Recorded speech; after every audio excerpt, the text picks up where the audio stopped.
Welcome to Conversations with Boston School Psychologists, building safe and supportive schools one conversation at a time, where we highlight the people, practices, and partnerships behind behavioral health and school psychologists in Boston Public Schools. Today's episode is a special one. We're honored here to have Dr. Andria Amador. Thank you so much for joining us, Andria.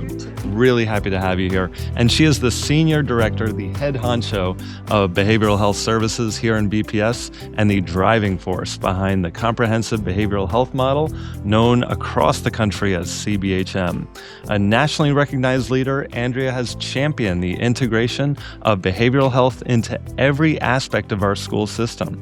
Under her leadership, CBHM has grown from a pilot in a handful of schools to a comprehensive framework now embedded district-wide. In today's conversation, we'll hear about her leadership journey, the evolution of CBHM, what she's most proud of, and her vision for the future of school-based behavioral health. So we've got a lot to dig into today, so let's get started. So why don't you start with telling us a little bit more about your story? Sure. Thanks, Tim. So I started as a special ed teacher. I always grew up loving kids and wanting to help them, and I thought a teacher was the best way to do that. But I worked for less than a year as a teacher and realized that wasn't for me. One of my frustrations was working with a student with special needs and realizing he wasn't getting what he needed. And I knew that I knew about the role of school psychologist. My stepmom, Gail Bumpus, shout out to her, was a school psychologist. So I knew that there was a role that could help figure out what was right for kids.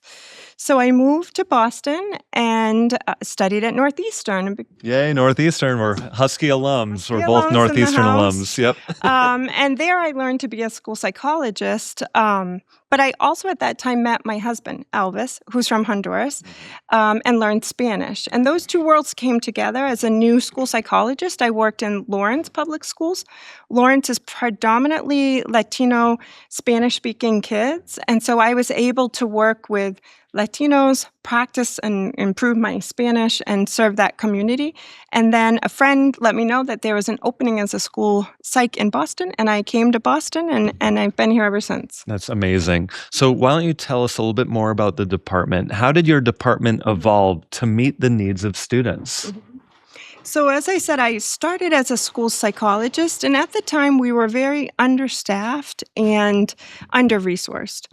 We also had serious climate issues in our department, but there were a lot of people really working hard to do good things for kids. In 2007, I became the administrator, and I was fortunate enough to get that position, but knew there was a lot of hard work ahead. So from 2007 to 2010, we worked on improving the climate and culture in our department and our skill set. We were assessing around 5,000 students at that time, and there were only 48 school psychologists. So we were really good at assessing, but we needed to really build up our skills in other areas. And then in 2010, NASP released the NASP practice model. So for those of you that are not familiar, it is a model that calls on all school psychologists to provide comprehensive services to students. And Jennifer Korsh-White, one of our long-serving, incredible school psychologists, came to me and said, "We should do this, Andria." And I said, "It sounds great. How do we do it?" Right. We had a voluntary meeting for school psychs and said, "Come learn about this practice model." And more than 30 school psychs showed up just out of interest of serving kids better. And that's how it all started. We started to learn about the comprehensive practice model and realized that we couldn't ever achieve that model of service delivery when we had only 48 school psychologists and every solution was assessment. So we had to bring MTSS to the district in order to better serve kids and to free up our time so we could do those Tier 1 and Tier 2 interventions. And that's how our journey started in 2010. That's really amazing. So you only had 48 school psychologists in 2010. Can you just give some perspective? How many school psychologists do you have now in the district? Yeah, it's a great question, Tim. When we started, we had 48 school psychologists, and our student population at the time, we had more than 100, almost 130 schools and almost 60,000 students. So it was one of our highest enrollment periods.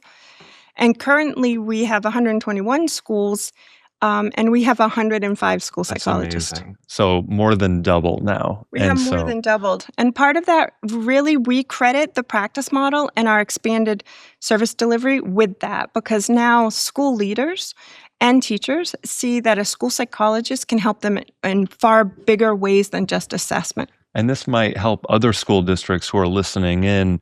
Did you use that as kind of an advocacy tool? The practice model, absolutely. Our first job in 2010 was to build up our skills so we could do the many skills that the practice model requires of us. But we also had to build up partnerships because we couldn't do it alone. You can't change a large system by yourself, even a really small but mighty team. We knew we needed help. And so we turned to university partners to help train us, but also to start a university training program. And we turned to hospital partners, and we're so thankful for Boston Children's Hospital and UMass Boston, who were the first to step up to the plate and say, we want to do things better. And the hospital wanted to help us because they didn't want to see kids when the first time being in the emergency room, right? They wanted to support prevention work. And UMass Boston really stepped up to the plate because they wanted to have wonderful field experiences for their students. So since 2010, we've worked in deep partnership with those two organizations, plus many other community organizations, professional organizations, other university partners. We've expanded that so that we can provide this continuum of behavioral health services and create really a world-class, which we believe, a world-class school psych department that can meet the needs of our kids. Absolutely. And a very comprehensive role of school psychologists, not just testing, but the full range of services that we were trained on to give. Yeah. That's fantastic. Yeah. And so I know you've touched on a few of these, but what are some of your proudest moments or milestones from the last 14 years of CBHM implementation? Well, I'm really proud that we have redefined the role of school psychologist. So our school psychologist, I like to say that I used to be a kit in a closet, that I would spend my day in a closet, because all school psych offices are closets, we know that, with a kit and one kid, and that's how I'd spend my day. And our role is so much more than that. Though assessment continues to be an important part of the work we do, school psychologists have so much to offer. So I'm so proud of the school psychologists in Boston Public Schools who changed their job description. They changed how the district operates, all to better meet the needs of kids. And they really have taken on leadership roles. So we define ourselves as change agents. We're not a person at a table waiting to see what happens. We're in the building helping to create safe and supportive schools. So I'm really proud of the school psychologists and how they have embraced this new identity and have helped make their schools better. And the outcomes are clear. We know that through years of collecting data on this work, we know that when schools implement comprehensive behavioral health models with fidelity, kids' behavioral health gets better. So another really proud moment for all of us is to see that kids improve when we're doing this important work. Can I also, I know you're so humble, but can I also say as a very proud moment, we just recently this year won an exceptional award from NASP for being at the exceptional level of providing comprehensive services as school psychologists. Do you want to talk about that a little bit as well? Yeah, thank you, Tim. Thanks for bringing that. Because she's so humble, she wouldn't have even brought that up, but it's an amazing award that only 4 districts in all of its history have ever received. So we're one of 4. So congratulations to Boston Public Schools on this amazing award, and go ahead and talk about how you got it. I think it's even more important that that's received in an urban district, because we know urban districts are challenged sometimes by staffing and resource capacity, but through our partnerships, we've been able to get the resources we need to do this work. I think the important part about that award is that the systems have to be created to support school psychs to do this comprehensive work. So the intentionality that we've taken to create the department is years of hard work. So it doesn't happen overnight. And if you're someone out there whose district you're still testing all the time, or your school psych where you work doesn't do this, that's okay. That's how we started too. But you build, and each year you set a goal and you obtain that goal, and the next you expand it. So receiving this award means that we have those structures, systems, supports in place to make sure that our school psychologists can continue to provide these services when I'm gone, when Dr. Barrero, my partner, is gone, and and the next generation takes over, we have the structures and systems. So we have very clear workforce development plans. We have extensive PD. We do over 100 hours of PD every year.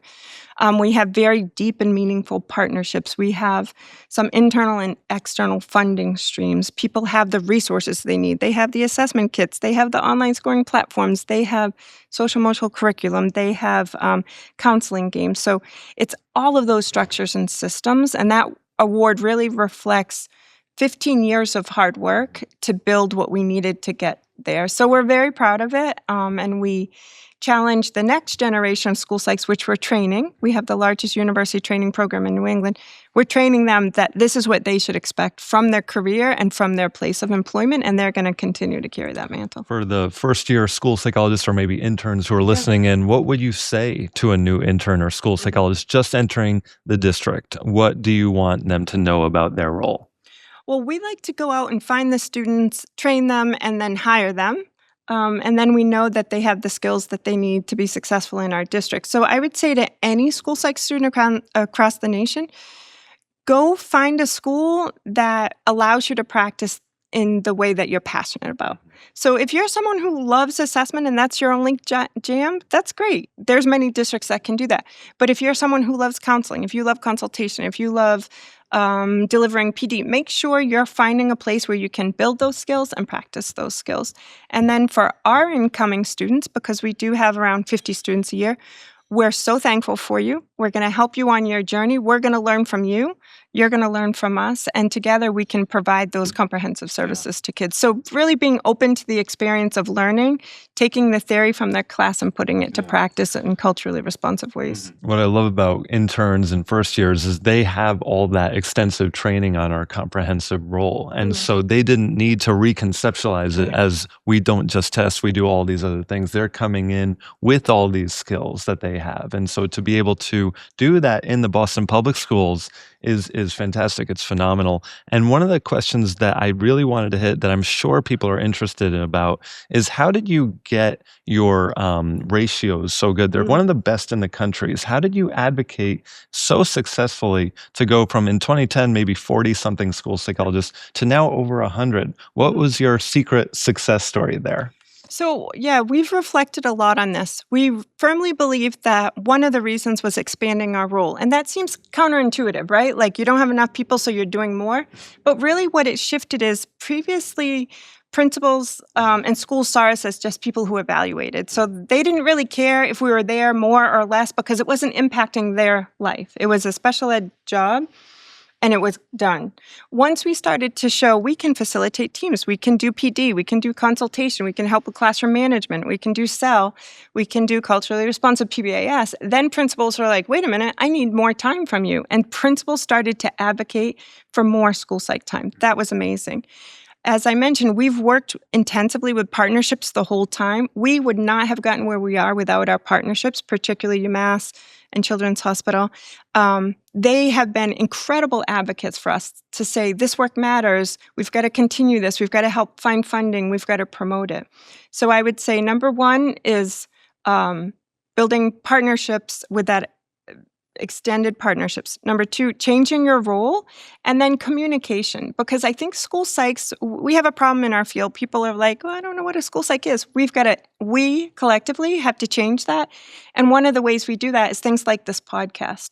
So our department's been very intentional about producing annual reports, releasing monthly data, having public conferences, presenting at national conferences, coming out with fact sheets, having a website. And thank you, Tim, because you've helped us with so much of that.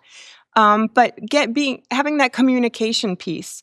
One of my peers from NASP would always present to her school board to say, this is what I do. So I think school psychs have to get out there and tell people what they're doing, and that really helps with the advocacy. So having a communication plan is really important, and that's helped us. All of this together has helped us raise awareness, change our role, and get more positions.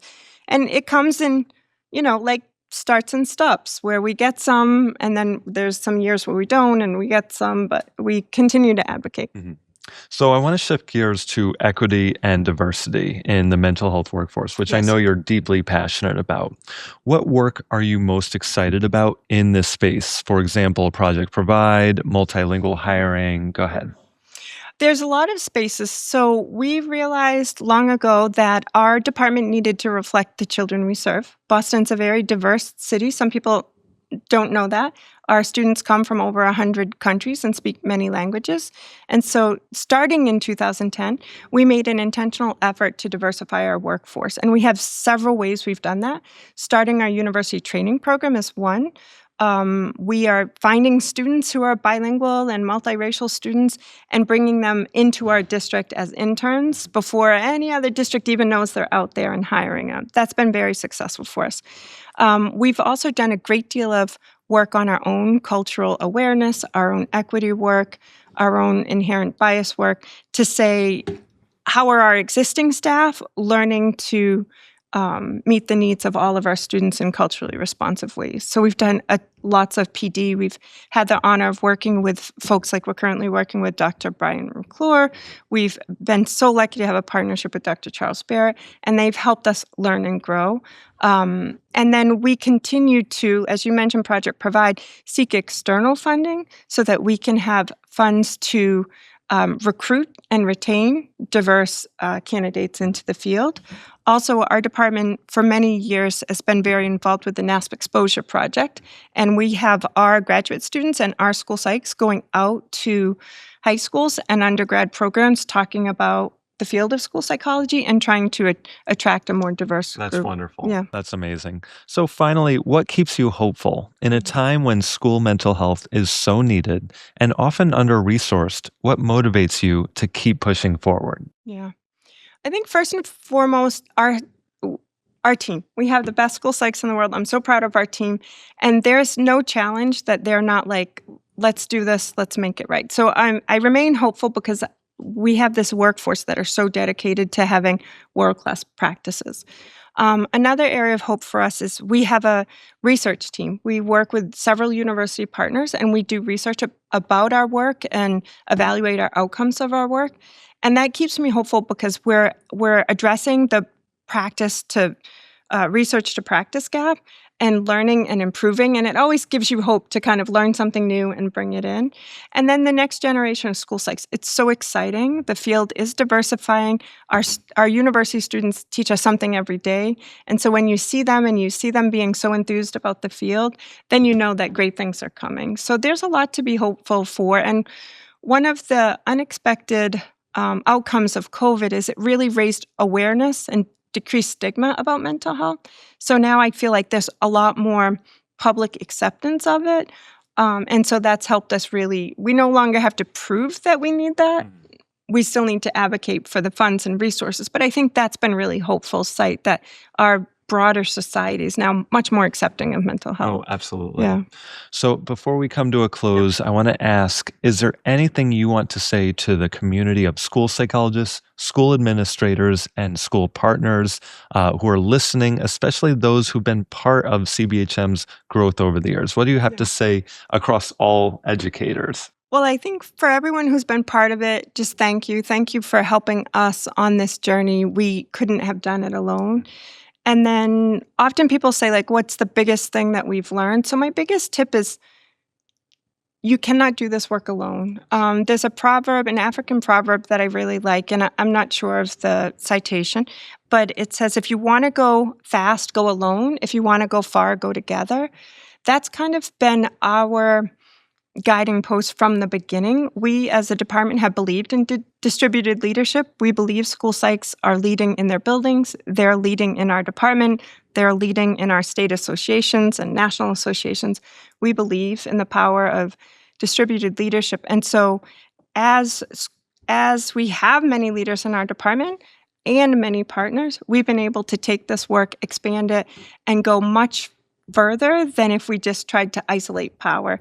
And so I think my tip and reflection is like, if you want to do this, find your partners, find your internal partners, find your external partners, and come up with a plan together, and then you're going to go far. If you That's don't go amazing. alone, you'll go far. That's great advice. Okay, thank you so much to the viewer for listening to Conversations with Boston School Psychologists, building safe and supportive schools, one conversation at a time. And thank you to Dr. Andria Amador, Senior Director for BPS, for joining. Please follow us on our socials and visit our website, bostonschoolpsychs.com, to learn more about our work. Join our next conversation to learn more about resources and tips for creating safe and supportive schools. Thank you so much.